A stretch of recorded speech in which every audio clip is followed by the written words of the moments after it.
सभी सुंदर साथ जी को प्रणाम जी।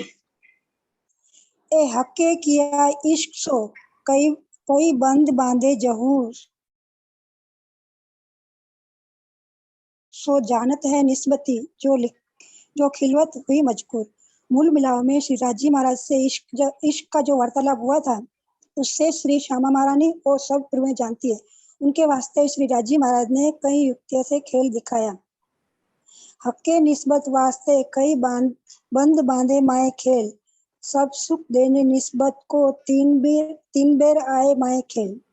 श्री राजी महाराज अपनी श्यामा महारानी और रूहों को सुख देने के लिए 3 बार खेल में आए और कई युक्तियों के साथ लीलाएं की। अव्वल दिखाया लेल में निस्बत जान इश्क, दूसरी बेर दिखाया गुज इश्क मुतलक।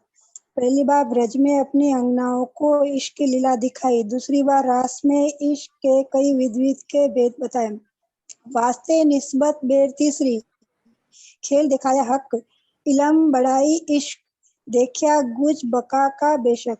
श्री श्यामा महारानी और रूहों के वास्ते तीसरी बार जागने के ब्रह्मांड में श्री राजी महाराज ने अपनी जागृत बुद्धि के ज्ञान से और इश्क से अपने परम धाम के छिपे रहस्य बताकर सब संशय मिटाए। निस्बत वास्ते इश्क, निस्बत वास्ते इलम, खुशहाली निस्बत वास्ते आखी ल्याए कसम। श्री श्यामा महारानी और रूहों के वास्ते श्री राजी महाराज इश्क, इलम और खुशहाली लाए हैं। प्रणाम जी। प्रणाम जी। विजया दीदी आप आइए। प्रणाम जी। प्रणाम बहन जी। प्रणाम जी। बड़े नसीब रूहे अरस की जिन जावे खेल में भूल, मोमिन वास्ते अरस से आए इमाम ईसा रसूल। रूहों की बड़े अच्छे नसीब है यह खेल में भूल ना जाए, इसलिए इन मोमिनों के वास्ते ही परम धाम से इमाम मेहंदी श्री प्राणनाथ जी, ईसा श्री श्यामा जी महारानी और रसूल मोहम्मद साहब जी आए। जो मोमिनों के सुख है उनका बयान इस मुख से नहीं हो सकता। प्रणाम जी।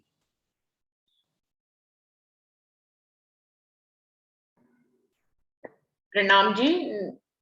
सुंदर साथ जी, कल जो विषय चल रहा था वो ये था कि 5 तरह की पैदाइश हमें मालूम है। उसको एक बार रिपीट कर देते हैं। एक, कुंड कहने से, यानी कि जो होजा कहने से बनी जीव सृष्टि, मूल इब्तदाई और मूल खिलकत से। मूल इब्तदाई से ब्रह्म सृष्टि की पैदाइश, मूल खिलकत से ईश्वर सृष्टि की पैदाइश, एक हाथ से, खुदा ने एक हाथ से बनाया बसरी सूरत को, और 2 हाथ की पैदाइश यानी कि मल की सूरत और हक की सूरत, यानी धनी देवचंद जी और मैरिज ठाकुर। तो ये 5 तरह की पैदाइश है।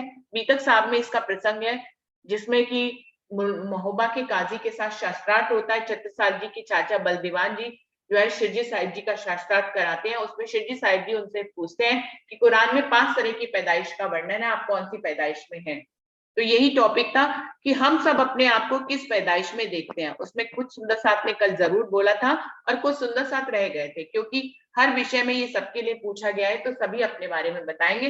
नरेश भाई जी कल आप प्रेजेंट नहीं थे तो ये विषय तो चल ही रहा था, परसों इसका मंथन करने के लिए दिया गया था। तो सबसे पहले आप आइए बताने के लिए कि आपको क्या लगता है कि आप इन 5 तरह की पैदाइश में से किसमें खुद को देखते हैं। प्रणाम जी सुंदर साथ जी। प्रणाम जी।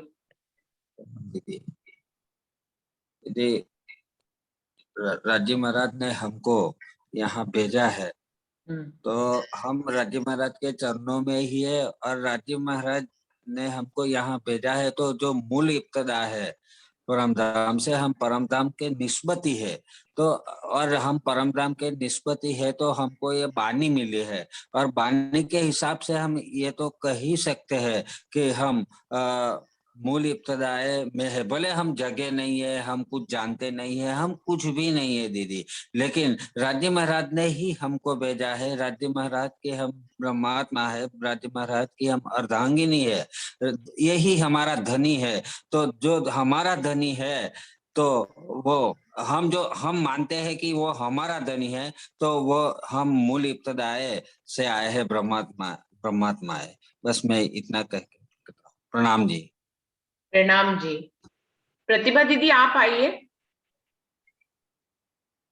प्रणाम जी, प्रणाम जी। मुझे अभी इतनी पैदाइश इतनी क्लियर नहीं है, इसलिए मैं अपने आप को अभी कह नहीं पा रही हूँ कि मैं कौन सी बताई। एक बार या तो कोई रिपीट करे या फिर कल का मैं सुन पाऊंगी थोड़ा सा। हाँ, मैंने तो फिर रिपीट थोड़ा सा करी ना, इसीलिए क्योंकि आज रंजना और आप लोग कल नहीं थे, आज आए थे, इसीलिए मैंने रिपीट करी है कि 5 तरह की पैदाइश का वर्णन कुरान में भी है और शिवजी साहिब जी ने अपनी गीतक में भी किया है कि 5 तरह की पैदाइश है दुनिया में, जिसमें पहली हम सभी को मालूम है कुंड से हुई है, यानी कि जीव सृष्टि है ना, और मूल इब्तदाए यानी कि परम धाम की ब्रह्म सृष्टि जो कि परम धाम से आई है। तो मूल इब्तदाई यानी परम धाम से आने वाली सृष्टि, और मूल खिलकत यानी कि अक्षर धाम से आने वाली सृष्टि जो कि ईश्वर सृष्टि है। लेकिन 2 और पैदाइश कही है, 3 तो हमें सभी मालूम है कि ब्रह्म सृष्टि, ईश्वर सृष्टि और जीव सृष्टि, लेकिन 2 पैदाइश इसमें और जोड़ी गई हैं, जिसमें कहा गया है कि खुदा ने एक हाथ से बनाया मोहम्मद साहब को। तो जिसमें मोहम्मद साहब यानी बसरी सूरत जो आती है, जो एक हाथ से कही गई है, मलकी सूरत और हक्की सूरत यानी धनीदेव चंद जी और महराज ठाकुर जो है वो 2 हाथ की पैदाइश में आते हैं। तो इस तरह से ये 5 तरह की पैदाइश है। हम अपने आप को किस तरह की पैदाइश में देखते हैं? जैसे ही नरेश भाई जी कह रहे हैं, फिर मुझको भी यही समझ आ रहा है कि जैसे हम मूल परमधाम से ही निस्बती हैं और वहीं के अंकुरी हैं, तो ही हम यहाँ पे उनके चरणों में हैं और उन्हीं की निस्बती बनकर हम यहाँ पे आए हैं और हमें ये ब्रह्मवाणी मिली है, तो ही हम सतगुरु मिले हैं और उन्हीं के चरणों पे हम चलने की कोशिश करते हैं। ये बात ये मुझे यही समझ आ रही है। प्रणाम। रंजना आप बताओगे? प्रणाम दीदी, सत्संग साथ को प्रणाम। प्रणाम मैं भी जी। प्रतिभा दीदी की बात से ही सहमत हूँ। हमें तो खुद को तो बस यही लगता है कि वहीं के ही हैं हम और वहीं से ही आए। हम किसी और का मानते ही नहीं ना, हम तो उन्हीं का ही मानते हैं। बाकी राजी जाने। बाकी राज्य जाने, हम तो यही मानते हैं। बिल्कुल हाँ, अच्छी सुंदर बात रंजना ने कहा। मैं तो हम तो यही मानते हैं कि हम उनकी अंगनाएं हैं, वो हमारे पति हैं। बाकी उनकी इच्छा है, जहाँ वो ले जाए, बस इतनी बात है। बैठे प्रणाम। उनके चरणों में और उन सुरता के रूप में यहाँ आए हैं और हुक्म उनका काम कर रहा है, और बस अब हमें जागृत होकर धनी के चरणों में ही वापस होना है। जैसा वहां पर आत्म कर दिया, वैसा हमारा यहाँ आत्म उसी रूप में हमें राज्य कार्य करा रहे हैं, की याद दिला रहे हैं। प्रणाम। प्रणाम जी। रमता आपने भी नहीं बोला था, आप बोलेंगे आज?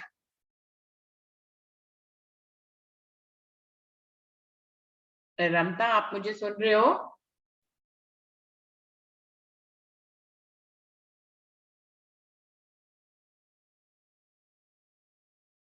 संगीता दीदी आप हमेशा चौपाई बोलते हैं, आज विषय पे बोलिए।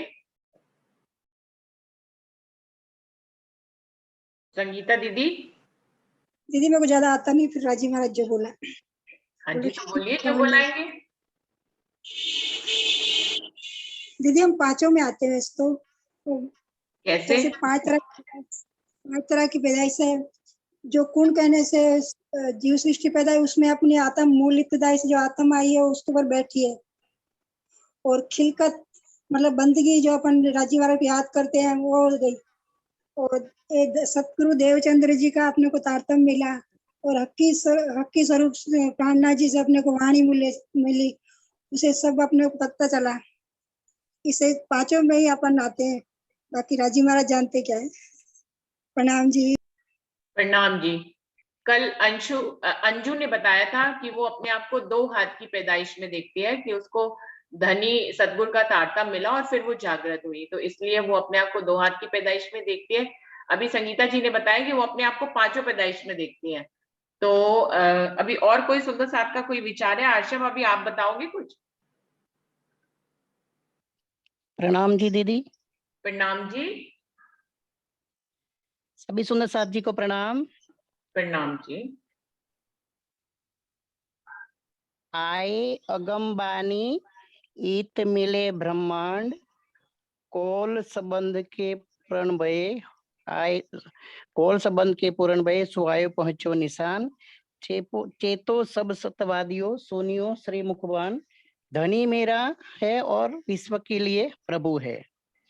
तो हमारी मूल निस्बत है, निस्बत के कारण हमें ये अगमवाणी मतलब ब्रह्मवाणी का ज्ञान प्राप्त हुआ है। और हमारे निस्बत राज्य के ही चरण कमल में ही हम बैठे हैं। यहाँ हम खेल देखने के लिए आए, राज्य हमको दिखा रहे हैं, करने वाली राज्य ही है।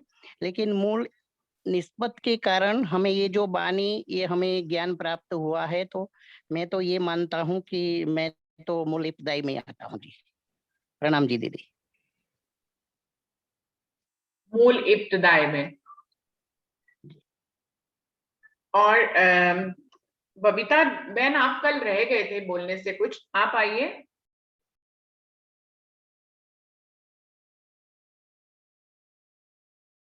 बबीता त्यागी जी।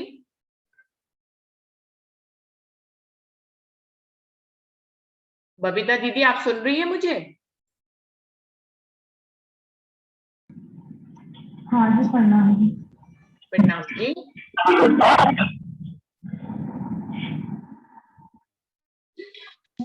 Disconnected.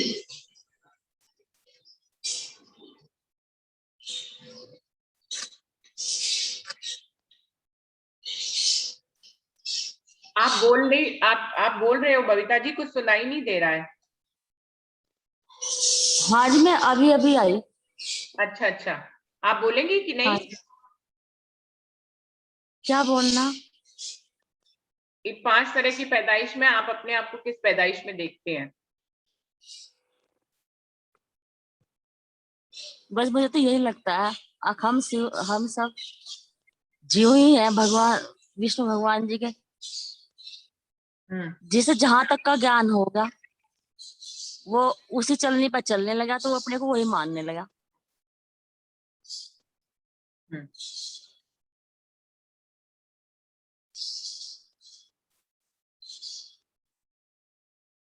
जी आशा भाभी, आप बबीता जी और कुछ बताएंगी? हाँ जी, बस यही बता सकती हूँ, मैं तो इतना ही पता, और कुछ पता नहीं। ठीक है, बबीता जी कह रही है हम सब जो है पुण्य की सृष्टि में आते हैं, क्योंकि जीव सबके अंदर है, लेकिन जैसी जैसी हम आगे चाल चलते हैं उस हिसाब से हम अपने आप को उस पैदाइश में मानने लग जाते हैं। और आशा भाभी, आप सुन रहे हो, आप कुछ बताओगे?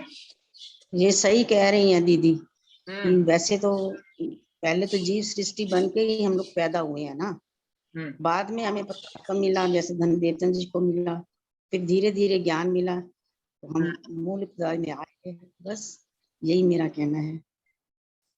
2 हाथ की सृष्टि में।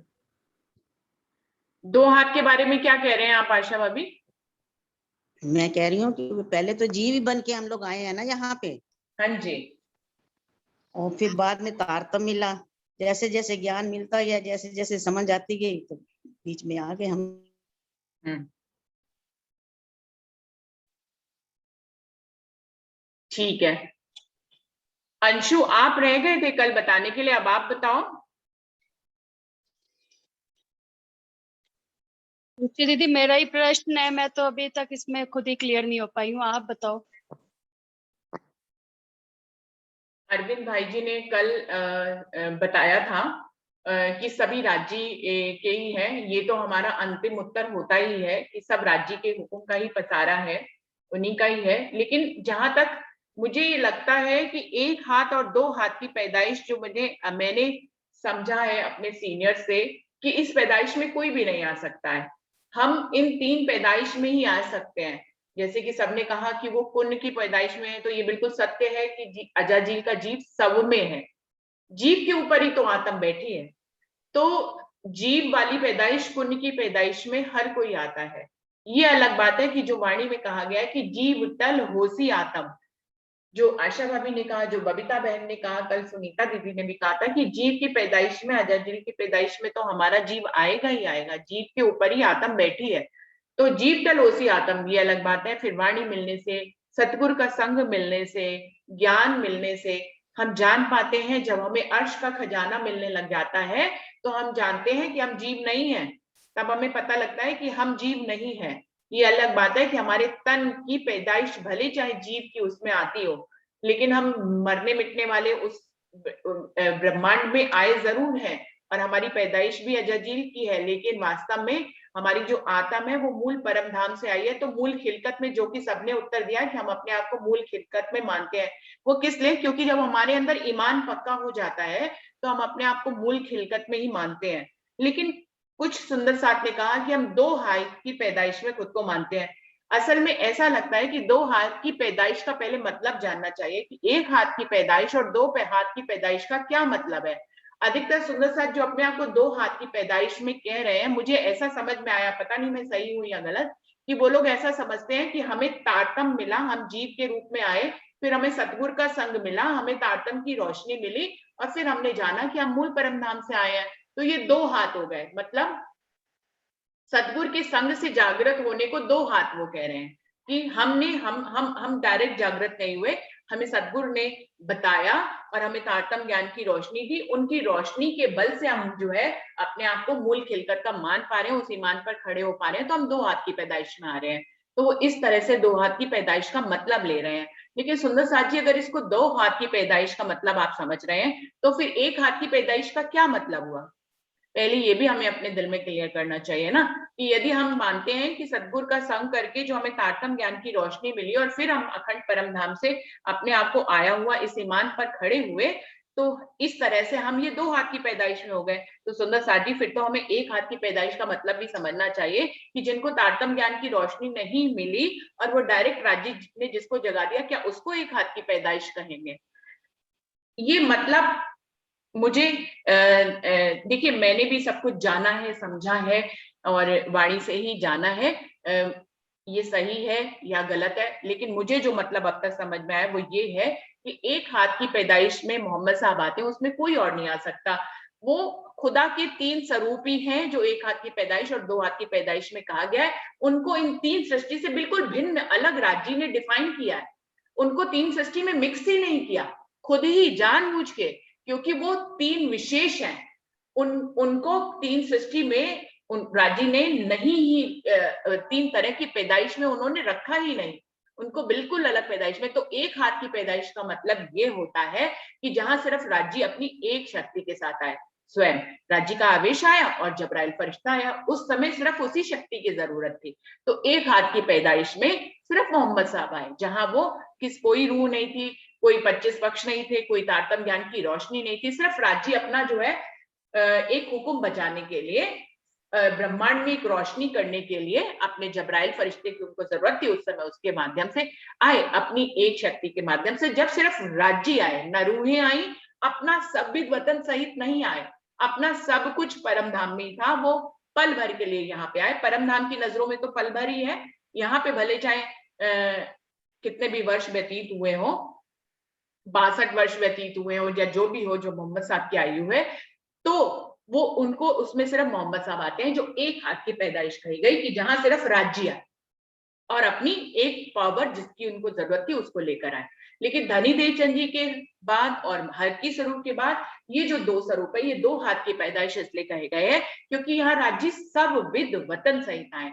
यहाँ पे राज्य आए हैं, श्यामा मरानी आई है, रूही आई है, उनकी पांचों शक्तियां आई हैं, पूर्ण परमधाम के 25 पक्ष आए हैं, वहां का तिनका यहाँ पर आया है, उन्होंने रूहों के दिल को अर्श कर लिया है, पूर्ण परम धाम यहाँ पर उतारा उन्होंने मलकी स्वरूप और हक की स्वरूप में। तो ये हुई दो हाथ की पैदाइश, मतलब इन तीनों स्वरूपों को बिल्कुल तीन तरह की सृष्टि से बिल्कुल अलग राज्य ने डिफाइन किया है, और हम अपने आप को एक हाथ या दो हाथ में नहीं कह सकते। मेरे अनुसार हमको अपने आप का चुनाव इन तीन में से ही करना होगा। तो एक हाथ और दो हाथ की पैदाइश का मतलब मुझे अब तक यही समझ में आया, लेकिन किसी सुंदर साथ को कुछ और समझ में आए तो वो जरूर इसका खुलासा करें। अरविंद भाई जी ने क्या समझाया अब तक, अंशु ने क्या समझाया, और सुंदर साथ ने, सुनीता दीदी ने क्या समझाया, क्योंकि हम सब और सबकी भी चर्चाएं सुनते हैं, तो उसमें एक हाथ और दो हाथ को किस ढंग से डिफाइन किया गया है ये और सुंदर साथ बताए। मुझे अब तक अपने सीनियर से जो सुना है, मुझे उससे यही समझ में आया है कि एक हाथ और दो हाथ की पैदाइश में सिर्फ बस्ती, मलके और हक की सूरत आते हैं, उसमें और कोई भी नहीं आते, और राज्य ने इनको विशेष अपना ही स्वरूप बनाया है और उनको कहा ऐसे न कभी हुए थे न कभी होंगे, इसलिए उन्होंने उनको इन 3 सृष्टि की पैदाइश से बिल्कुल भिन्न रखा है। अभी और सुंदर साथ बताएंगे, अरविंद भाई जी बताएं। प्रणाम जी सुंदर साथ जी। ऐसा है रुचि दीदी जी, ये जो प्रश्न है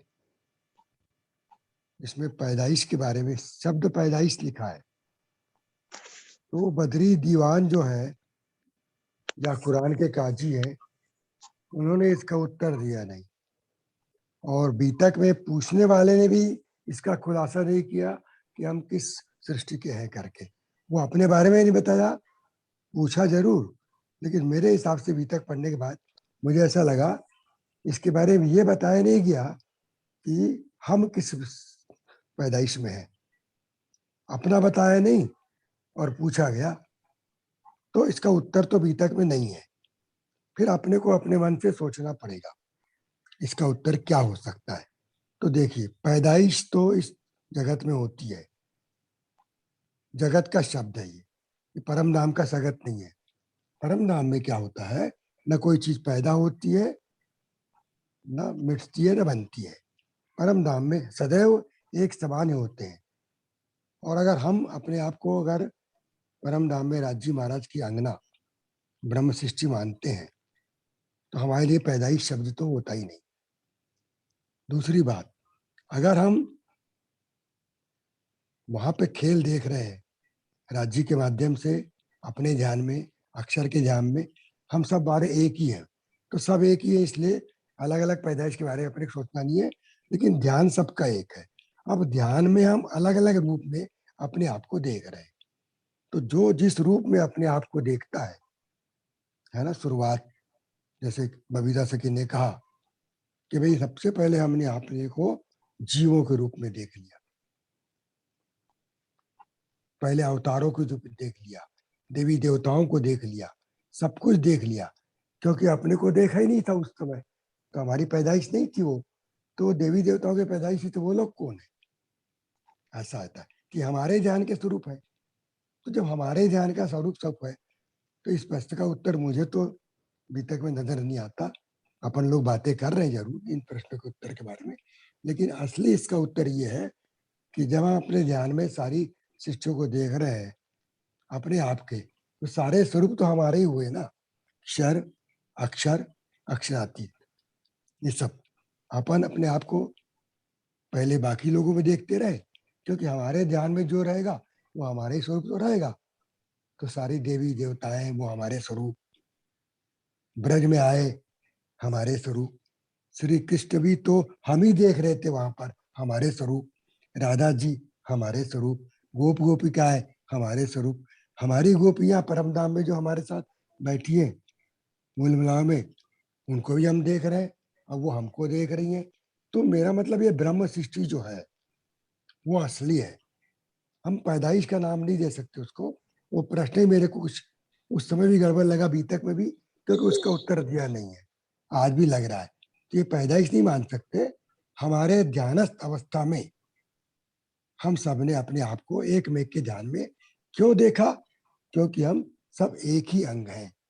मैं आपको देख रहा हूं, आप मेरे को देख रहे हो, लेकिन मैंने अपनी ब्रह्म सृष्टियों के अलावा, सुंदर साथ के अलावा, मूल में बैठी हुई मेरी सखियों के अलावा, या राज्य के अलावा, या श्यामा जी के अलावा, सबके अलावा अपने आप को देखते चले जा रहे हैं लगातार। वहां बैठ कर ध्यान लगाया अपन ने, तो पहले हमको क्या है, हम उनको देख रहे थे जिनसे हमारी पहचान थी।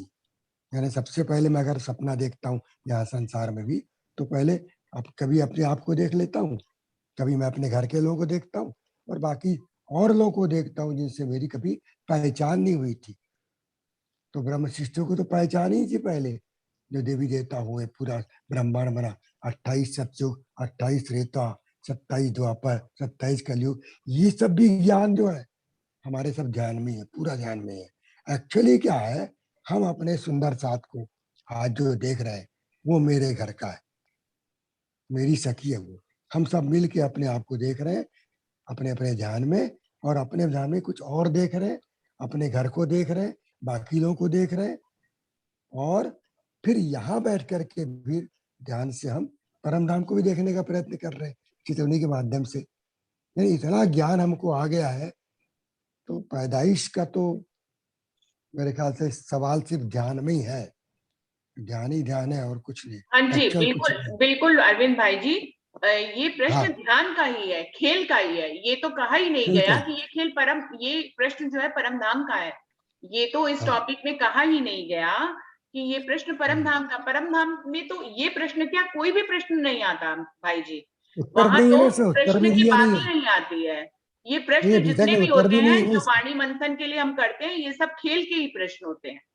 हाँ, हाँ, इससे तो अभी सभी तक में सहमत है। उत्तर तो भी जब नहीं मिला। खेल के प्रश्न है तो खेल में ही उत्तर दे रहे हैं ना भाई जी, यहीं पे ही नहीं मंथन नहीं, कर रहे हैं। उसको परम धाम पे तो नहीं घटा मगर ही नहीं रहे ना, हम भी नहीं घटा रहे हैं आपकी तरह। हाँ, नहीं नहीं, हम भी वो तो आपकी तरह उत्तर उसको है परम भी नहीं धाम पे ना। नहीं घटा रहे हैं। तो अभी तक में उत्तर कहाँ दिया लालदास जी के कि मैं कहाँ की सृष्टि हूँ, पैदाइश कहाँ की हूँ, ये नहीं कहा ये कहीं पर। आंकड़े श्री जी ने हमारे लिए छोड़ दी थी कि आप लोग खुद हाँ, डिसाइड कर लो। हाँ तो जी, आप अपनी भी खुद लिखिए। तो वही तो कर रहे हैं हम परिणाम भाई जी, जी, वही तो कर रहे हाँ, हैं ना, वही हम कह रहा, मंथन में वही वही कर कह रहे रहा। हैं। तो मेरा तो रुचि दी, मैं कुछ कहना चाहती हूँ, हाँ छोटा जी, सा आप कुछ। कहें। मैंने भी सुना कल परसों में कुछ थोड़ा सा, तो मुझे वो बात बहुत ज्यादा ठीक लगी। एक साधारण व्यक्ति था, उसे पैसों की जरूरत थी, तो पैसों के लिए वो साधु बन के राज दरबार में राजा के सामने चला गया और उसने वहां भिक्षा की मांग की। तो राजा ने उसे कुछ क्वेश्चन किए भगवान को लेके, क्योंकि वो साधु बन के गया था। जब उस उनके थोड़े बहुत छोटे मोटे क्वेश्चनों से जब उसने कुछ उसको याद था, जैसे क्या कहते हैं उनको, श्लोक वगैरह, तो उन्होंने बोल दी, उसने श्लोक बोल दिए। श्लोक बोलते बोलते कि उसके ना मन में ऐसी जागृति हुई, राजा को बताते बताते उसके क्वेश्चनों का जवाब दे देते, ऐसी जागृति हुई कि जब राजा उसे वो धन देने लगा ना, तो उन्होंने ये कहा, उस साधु ने ये कहा कि मैं तो ये साधारण धन लेने के लिए यहाँ आया था, लेकिन अब मेरे मन में इतनी जागृति हो चुकी है कि मुझे ये धन तुच्छ लग रहा है, तो इसलिए मैं अब ये धन लेना ही नहीं चाहता। वो धन वहीं छोड़ के और वो अपनी तपस्या के लिए वो निकल गया। लेकिन जब तक हम रूह का होने का दावा नहीं लेंगे, तो उनके जो रूह के जो गुण है वो हमारे में कैसे आएंगे। मैंने उन्होंने मेरे को जैसे बोला था, तो यही बोला था कि हमें दावा तो लेना ही चाहिए कि हम परम धाम की रूह हैं, तभी हम राज्य से ज्यादा अटैच हो सकते हैं। अगर हम दावा ही नहीं लेंगे तो हम यही सोचते रह जाएंगे हम जीव सृष्टि हैं या ईश्वरी सृष्टि हैं, तो फिर वो सोच में ही रह जाएंगे। अब बाकी जो भी है वो तो राज्य जाने, लेकिन मेरे मन में ये भाव आ रहे थे। प्रणाम जी। प्रणाम जी। तो समय आज पूरा हो रहा है, यहीं पर हम लोग प्रणाम कर लेते हैं। अभी इसके बारे में कल फिर बात कर सकते हैं। हाँ जी दीदी, हाँ जी। ये इस कहाँ पे लिखा है? वाणी में थोड़ी सी 4-5 चौपाइयां ही मुझे इसकी मिली है, और कहीं पे लिखा है क्या ये? नहीं मार्फत सागर कहीं जो अभी अपन ने 2-4 दिन लिखा है। पहले पढ़ा था, लास्ट में 4-5 चौपाइयां ही मिली थी। वही है, और कहीं पे भी अंशु है वही क्या? है। नहीं, अरविंद भाई जी बिल्कुल सही कह रहे हैं कि ये प्रश्न पत्रों में लिखकर भी पूरी बीतक में जगह जगह पर जब भी कहीं गए तो शिरजी साहिब जी ने पत्रों में लिखकर भी ये प्रश्न पूछे मुस्लिमों से, और शास्त्रार्थ में भी पूछे, लेकिन इसका उत्तर लालदास जी ने हमें बीतक में नहीं दिया। वाणी में भी 5 तरह की पैदाइश का वर्णन है, लेकिन कहीं पर भी ये नहीं है कि आप अपने आप को किस पैदाइश में देखते हैं। ये तो हमारे नहीं, मन वाणी में में ये 5 तरह की पैदाइश ही मैं पूछ रही हूँ कि इसका वर्णन पूरा कहाँ पे? सिर्फ 4-5 चौपाइयां ही, इसके अलावा और भी कहीं पे है? बस और नहीं है, और नहीं है। अच्छा, टीके में ही इसको क्लियर किया गया है, और कहीं पे भी चौपाइयां नहीं है। एक बीतक में एक संशय और भी है, जो 3 स्वरूपों की बीतक कहते हैं। कई लोग मोहम्मद साहब जी, धनी देवचंद्र जी और स्वामी प्राणनाथ जी की बीतक कहते हैं। कई लोग धनी देवचंद्र जी, स्वामी प्राणनाथ जी और छत्रसाल जी की बीतक कहते हैं। इस बात का भी खुलासा बीतक में नहीं किया हुआ है। जो भी अगर अपने मन से कोई बताता है, इस चीज को भी थोड़ा सा मंथन कीजिए।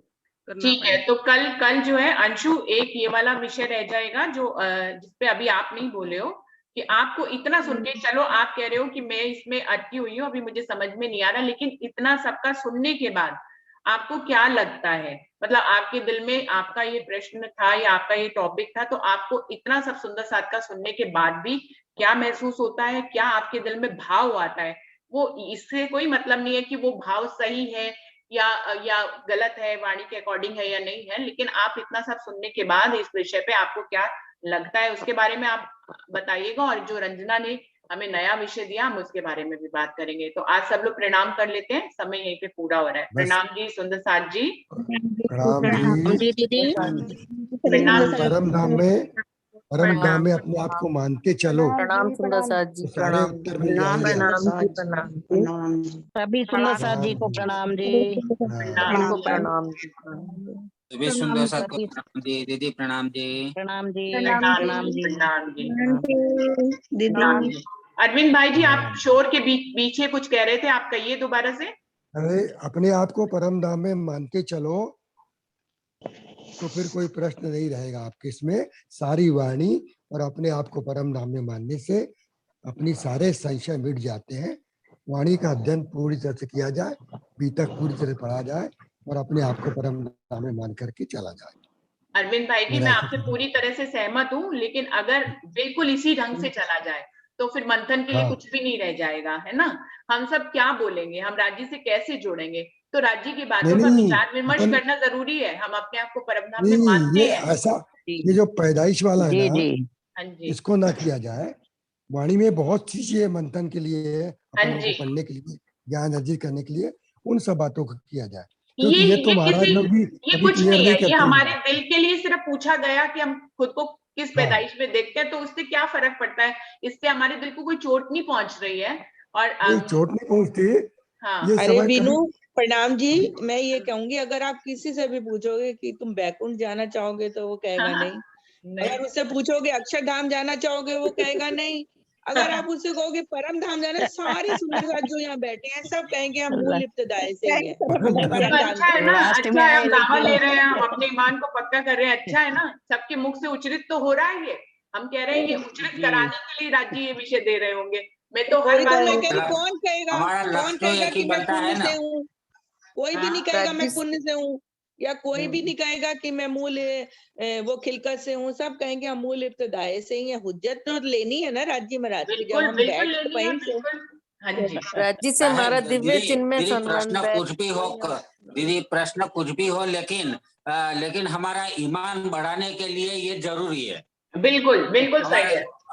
हमारा लक्ष्य तो एक ही हो जाता है ना, इससे हम बड़ा ज्यादा पक्का हो जाते हैं। बिल्कुल नहीं, हम इसमें नहीं है, हम इसमें ही है। तो इस प्रकार की रहनी में हम आए, भले अभी नहीं है वो बात अलग है, लेकिन हम उसी रहने में तो आए कम से कम। जी भाई नरेश हमारा भाई दिव्य प्रणाम चिन्ह में जी। संबंध है, जन्मों से ही राज्य से संबंध है, इसलिए प्रणामी धर्म में आए हैं और वहीं की बात करते हैं। देखिए सुंदर साथ जी, देखिए जैसे कल भी बात हुई थी कि सबके अंदर जीव तो विष्णु का ही है। सबने जब जन्म होता है वो जीव लेता है, जन्म मरता है, आत्मा ऊपर दृष्टा बन के आती है। तो उसके बाद वो जो सफर हमने तय करना है कि जीव टल होसी आत्म, जीव को आत्म के रूप में हमें कैसे लेना है, तभी तो हम मानेंगे कि हम मूल इब्तिदाई से हैं, परम धाम से आत्म आई है, ना कि जीव आया। जीव ने जन्म लिया, उसके ऊपर आत्म बैठ के खेल देख रही है, और आत्म ने ही वापस परम धाम जाना है। तो उस जीव को इतनी करनी करनी रहनी, उस जीव की इतनी मतलब उच्चतम हो जाए कि वो आत्म हो जाए और अपने आप को आत्म स्वरूप मानने लग जाए, और तभी तो वो जाएगी परम धाम में। जो चीज आत्म वहां से आई है तो वो ही तो वापस जाएगी, जीव थोड़े ना जाएगा। तो यहाँ पे हमारी कहनी करनी रहनी अति उत्तम होनी चाहिए, जो एक आत्म की होती है, तभी हम परम धाम जा पाएंगे। और ये हुज्जत तो हमें लेनी ही है कि हम धाम की अंगना है, मेरे धाम धनी ही मेरे दुल्हा है, और मैं परम धाम में बैठी हुई ये खेल देख रही हूँ। यहाँ तो मैं माया का संसार देखने ध्यान में आई हूँ, और मुझे वापस परम धाम ही जाना है। जब तक हम ये हुज्जत नहीं लेंगे, तब तक हम कैसे दावा करेंगे कि हम वहां से आए हैं। और हमारी रहनी, हमारा पूर्ण समर्पण, राज्य के प्रति प्रेम, अटूट प्रेम जब तक नहीं आएगा, वो लक्षण नहीं आएंगे जो एक आत्म के होते हैं, तब तक हम कैसे कह सकते हैं हम वहां तब तक तो हम अपने आप को पहले वाली सृष्टियों में ही मानेंगे ना कि हम जीव है। एक रहनी से ही तो पता चलेगा, एक रहनी से ही तो पता चलेगा। ए सतवाणी मत के लेऊ जो इनको सार, अपने को पूरी वाणी का सार लेना है। इन सार में कई सत्सुख सो मैं निर्णय करूं निर्धार, हमें सच्चे सुख मिल रहे हैं उसका निर्धार करना है, निर्णय करना है, निर्धार करना है। फिर ए सुख देव ब्रह्म सृष्टि को तो मैं अंगना नार। तो हमारी ब्रह्म सृष्टि कौन है?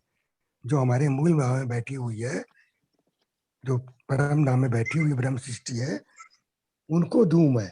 ये श्यामा जी का दावा था ना। तो ये सुखदेव ब्रह्म सृष्टि को तो मैं अंगना नार, तो मैं परम धाम की राज्य महाराज की अंगना तार माने आत्मा कहलाऊंगी। ये सुख जब अंग में आवई तब छूट जायो विकार, आयो आनंद अखंड घर को श्री अक्षराती बरता। सारे विकार मेरे छूट जाएंगे। तो हमारा मतलब ये है कि तारतम मंत्र के माध्यम से पूरी मंथन किया जाए, वाणी को पूरा किया जाए, मंथन किया जाए। अपन वाणी मंथन कर रहे हैं, सब कुछ मंथन कर रहे हैं, और इनके सार को ग्रहण किया जाए तो पता लगेगा, सब कुछ पता लगेगा कि हम परम धाम में बैठे हुए हैं। परम धाम से बैठे हुए अपने आप को ध्यान के माध्यम से सारे खेल को देख रहे हैं, पूरा वही चीज है फिर बाद में। और अपन मेरा ख्याल से प्रत्येक सुंदर साथ में वाणी का मंथन करना चाहिए बैठे बैठे, और सबके साथ करें, ज्यादा अच्छा रहेगा। और अपने को जो सुख मिलता है वो हम सुख को दें किसी को। अपन कैसे पूछे भाई आप कौन हो, क्या हो, कहाँ की पैदाइश हो, क्या है? तो ये जरा मेरे को अच्छा लग नहीं रहा। तो क्या करें? प्रणाम जी, प्रणाम जी, प्रणाम जी, प्रणाम जी, प्रणाम जी। आज लेट हो गए।